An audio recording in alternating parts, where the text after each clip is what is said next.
Warning, this content may be disturbing to some audiences. Subscribe. If you dare. I would go through every single house. Not looting anything, except maybe the really cool stuff.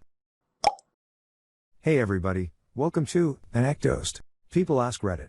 You wake up and you are the only person left on Earth. What are some of the first things that you would do? Number 1. While infrastructure is all still up and running, download a text version of Wikipedia and a map of all known nuclear power plants in North America so that I know where to avoid after a few weeks. Steal a bike, steal a car big enough, and just travel around for a year seeing shit like the White House, Area 51, go nuts in the Met's medieval weaponry section. Ditch the car, bike, and find a new car as needed. Along the way, scavenge for things like food/clothes, solar chargers, etc. Grab a gun and plenty of ammunition to protect against feral or rabid animals, and find a dog or two to bring with me to keep myself sane. Figuring that the 1-year mark is when gasoline will start going bad, at that point make my way to a Northern California fishing town to settle down. Just drive up the coast until I find a place I like. Stockpile dry/canned goods, fishing and camping gear, and make a life for myself until I get bored with the books in the local library. Number 2. I wake up, know that I'm the only person left on Earth, and know that I'm not insane. I cry a lot, because I am going to miss a crapton of people. After some hours I get up, rake into a supermarket and get some crucial supplies. I get drunk, masturbate outside for the first, definitely not the last, time. After a couple of days of depression I start with getting myself more supplies, download some porn on one of my hard drives before the internet collapses. I then travel to the National Library, where I will spend the rest of my days. Number 3. Stockpile every waifu pillow in the world. Create monstrous mound of waifu pillows towering above the city skylines, with a throne created in the style of the Throne of Kings from GOT but made out of sex dolls. Grow out my neck beard, wear a Burger King crown with chicken tendies taped to it, and sit on my throne as the king of the good boys. Number 4. Assuming in this scenario that I know I'm the last person on Earth and I don't have to learn that through discovery, I don't think this would be a priority for me. There would be enough canned/dry food to keep you alive for years. You can eventually develop a farm or even hunt. Preserving a bunch of fresh food seems unnecessarily luxurious, and it would only last so long, especially if local power and cold room storage went out. Keep in mind, the electrical grid and internet infrastructure will fail, depending on where you live, in a matter of hours/days/weeks. I would immediately get to a computer and download the entirety of Wikipedia to multiple flash drives, and print as many documents as I could on farming, hunting/meat prep, engineering, masonry/carpentry, electrical, especially solar and AC/DC wiring, water treatment, heavy machinery, along with videos and tutorials. Number 5. I would sorely depend on solar and wind energy. Finding some solar panels and a good amount of batteries I can use to store the energy. Sun power will not run out as long as you do not live in the Arctic cycle. Even better if you got your hands on generators so you can use water/wind power. Number 6.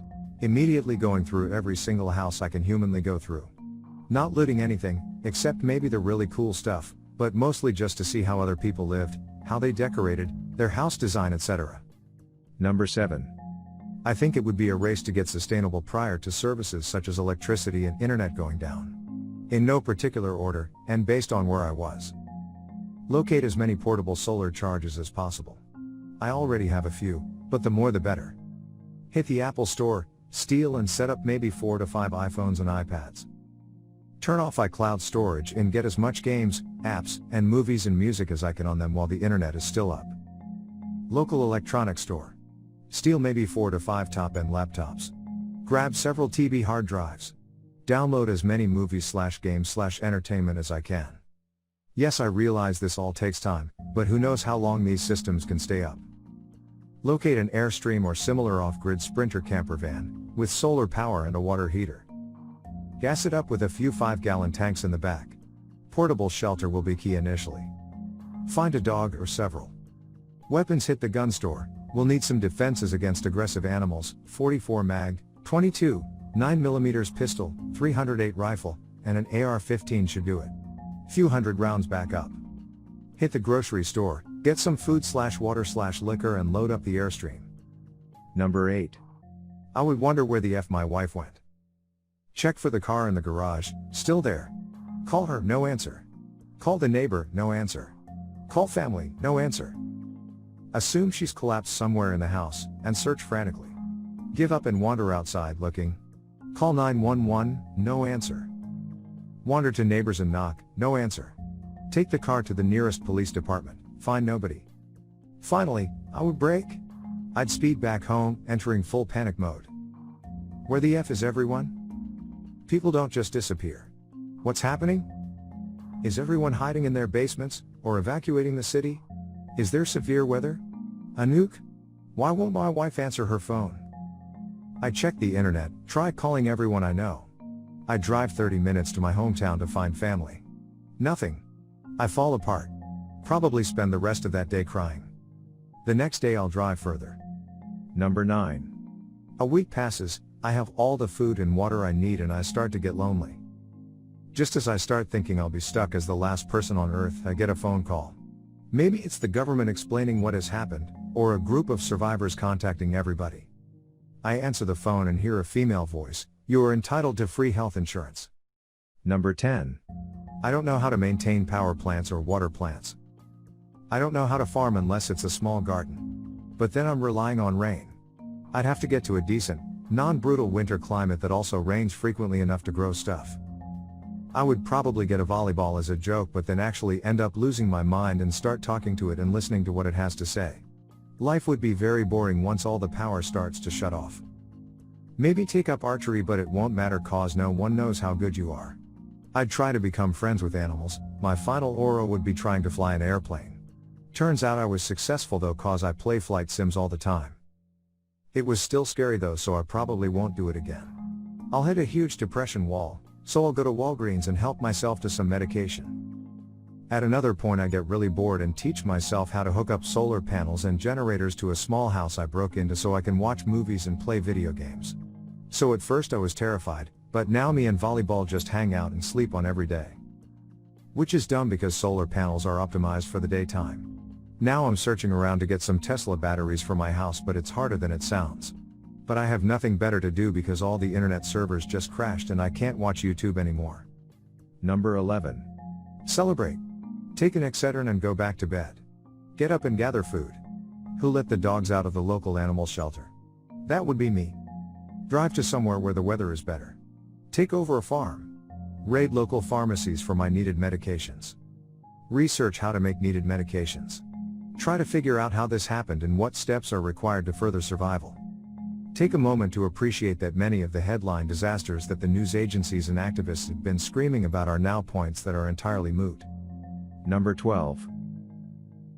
Simple, if there are no human bodies on Earth, I take advantage of this and clean up a nice solar/wind powered area, create myself a home there, and use the remains of the internet to download all the content I can.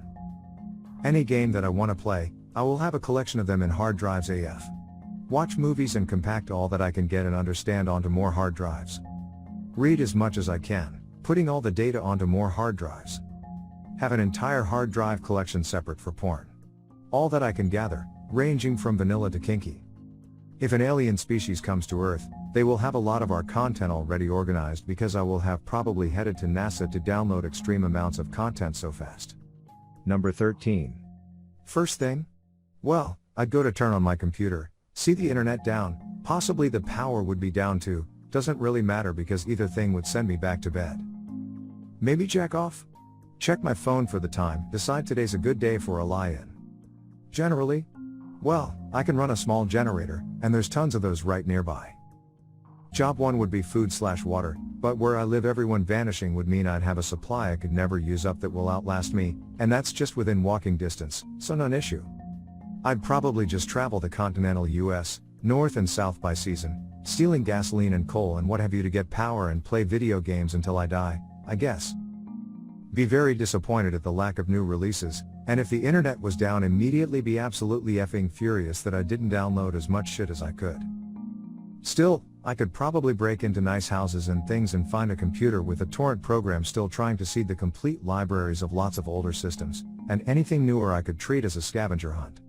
Number 14. I'm loving the US bias here. Not disparaging the US, but here in the UK things would be a bit different. We wouldn't have mass predator outbreaks as we simply lack the predators. Foxes maybe. Deer could be a problem, I guess. On the flip side, there would be some effort involved in getting a gun. Find the nearest army base would be my guess. Major police stations might work too. Depending on timings and such, there might be enough of the grid working for a while to provide electricity. Without people, I don't know what the drain would be, but we have a solid chunk of renewables now. Hardly the most reliable, but I'm willing to say in this scenario there'd be power for a few weeks or months. As for what I would do personally, I'd probably be taking a few days to even confirm that everyone else is gone. Radio would probably be the best, easiest way to confirm that something devastating has happened. TV too.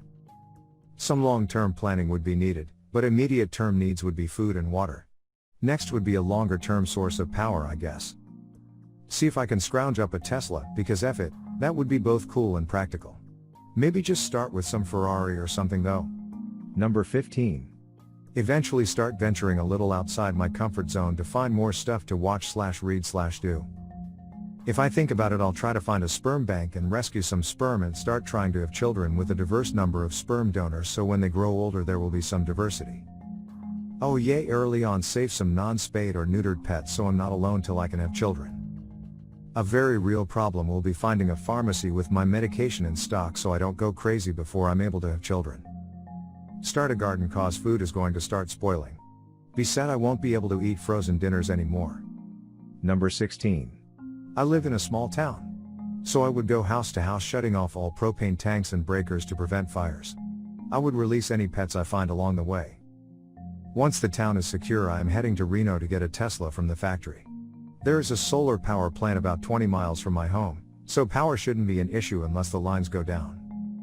Next is to get a diesel truck, a couple generators, and then drive a tanker of diesel fuel to the house. Then next is a trip to the water bottling plant about 100 miles south. Take a car I don't want, and then drive another semi-back full of drinking water. Then I guess just spend some time relaxing for about a year in my small town.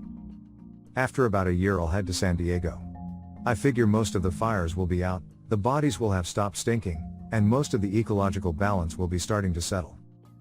I'll find a nice house on the ocean and scavenge the cities for supplies as needed. I live out a quiet life with my dogs and know that the world will be a better place without humans. Make sure to share your personal story in the comments below and have the opportunity to be featured in a future video. Also, if you like these topics, don't forget to like, subscribe, and hit the notification button to continue seeing more content like this every day. See you next time.